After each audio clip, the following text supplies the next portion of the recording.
Mupurisa! Ndakundwa neni ndiri wani. Torai nguva yenyu munyatsoyeverwa neni nhai.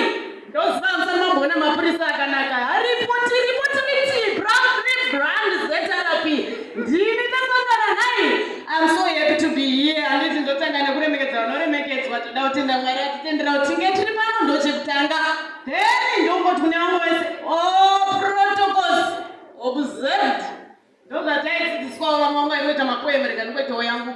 Education is the key that unleashes all the blessings from above. Education is an eye-opener. Education is our what? Everything. Fine. Ndoda kutenda amai vataura. I think vanga vachibata kueria kwandanichida kubata. Vanga vachitaura nezvekuti tingataura nezvefundo asi kana pakashayikwa kuziva Mwari chekutanga hapana chinodzidzika. Chinhu chose chinofundiwa chingave chakanaka chingave chakaipa ndinotenda mamuchikotaura zvakanaka. Ngatidzidzei tizive chinhu ichi kuti vana vese vanozvarwa vari blank. Zvavanozvarwa vari blank tisu tichaisa zvinhu mavari. Iroho yevabereki, iroho yevarairidzi. Nguva zhinji ndiri kuona tiri kusvika pakuita macomplaints the police, tiri kuona zvakawanda zviri kuuya zviri kubva kuvana vedu, vamwe vachona ndo vazhinji vari kutocontributa kucrime, and unfortunately the law iri kuprotecta mwana zvisingaiti, zvekuti neunuku hwavo ihwoyo vari kuramba vari kunze zvekare. Saka iroho yedu sevabereki, iroho yedu sevarairidzi, iroho yedu sevana zvekare kumeka sure kuti at the end of the day tinova nepeaceful society. Ndinogara ndichitaura nevana kuti tinoita dambudziko rekuti tiri kukutumirai kuenda kuchikoro zvichitotiremera senge muna January kudai. Vazhinji mumabhegi mune mapiritsi enhingirini yeBP asati apedza kubhadhara school fees. Handiti ndizvo, asi mwana ari kuti kana achingaenda kuchikoro akutanga kuputa fozha. Tiri kuonai muri kuputa mbanje vari muno munhu dzenyu dzakatotesvera nembanje kenyu. Ndombi yatinayo kana vari vasikana vacho ndiri kuvaona. Ndinopota ndichienda kuchikoro uku vachibatwa pese pane vavhoti havabatwe ndipo pacho ipapa neikoko. Hatidi kuti mungobatwa pese naye.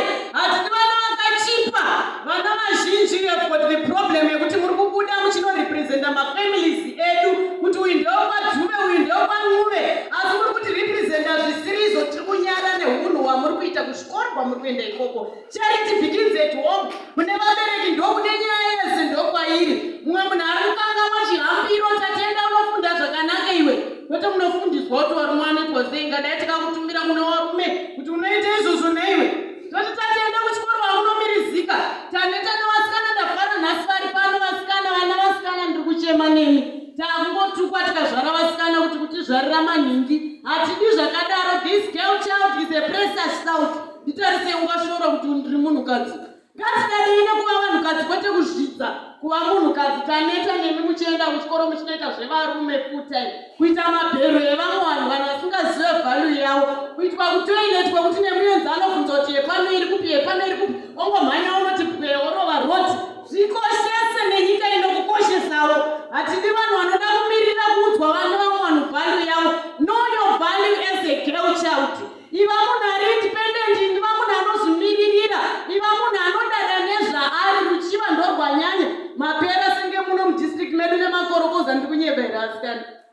Ionawo wakusimudza ruoko tione wakabata wako. Nhai tiripo tese handiti. Ivo vaya vapera kutiparadza. Taneta nema-early child marriages, taneta nema-pregnancies ari unnecessary, taneta nevana vari kupiwa zvirwere. Vabereki havagoni kutirindira mazuva ese. Ibasa rako iwewe rekuzvitarisisa nekuzvicherechedza mufambiro wavo. Madrugs handichataura nezvavo pakundai muri kuiziva nyaya yacho.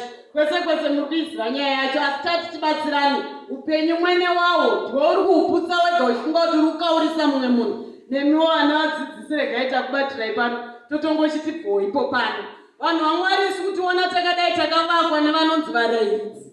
Vakanga vasipo vabereki vamwe taitovoherera, asi vakatidzidzisa tsika neunhu. Vane rudo runogara nekusingaperi. Tashayikwa kuvarairidzi vanhasi, tashayiwa rudo. Tikadzokera mushoko raMwari rotidzokera kurudo rwako rwakare rwawaive narwo. Taana rudo rwakanyanya nemari, hatisisina hanya nechinonzi munhu. Zivai kuti upenyu hwevana avo huri mumaoko enyu. Iyeni pachezvenyu mukanyanyoda mari sezvamuri kuita musingatye Mwari, muchatiparadzirira this generation ine vanhu vakanaka kudai vagova vanhu vakaipa.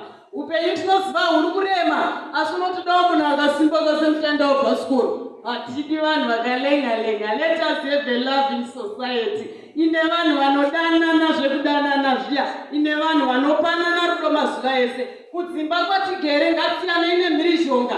Hapana mwana anofunda zvakanaka kana environment yekumba isina kururama.